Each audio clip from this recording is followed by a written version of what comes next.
বিদ্যুৎ নেই, ডিজেলও নেই, শুধু কয়েকটা স্প্রিং আর চাকা ঘুরিয়েই কি বিঘার পর বিঘা জমিতে জল দেওয়া সম্ভব? আপনারা অনেকেই সোশ্যাল মিডিয়ায় এই ধরনের ফ্রি এনার্জি পাম্পের ভিডিও দেখছেন, কিন্তু এর পেছনের আসল সত্যিটা কি?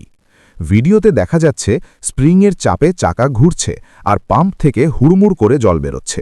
দেখতে খুব সহজ মনে হলেও বিজ্ঞানের শক্তির সংরক্ষণশীলতা নীতি বলছে শক্তি নিজে থেকে তৈরি হয় না।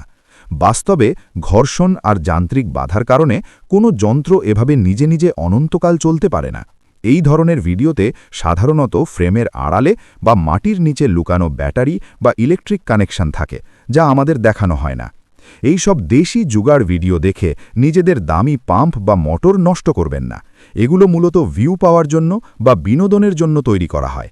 বাস্তবে পাম্প চালাতে গেলে আপনাকে বিদ্যুৎ, ডিজেল বা সোলার প্যানেল ব্যবহার করতেই হবে। আপনারা কি মনে করেন, এটা কি সত্যিই কোনো মহান আবিষ্কার, নাকি শুধুই ভিডিওর কারসাজি?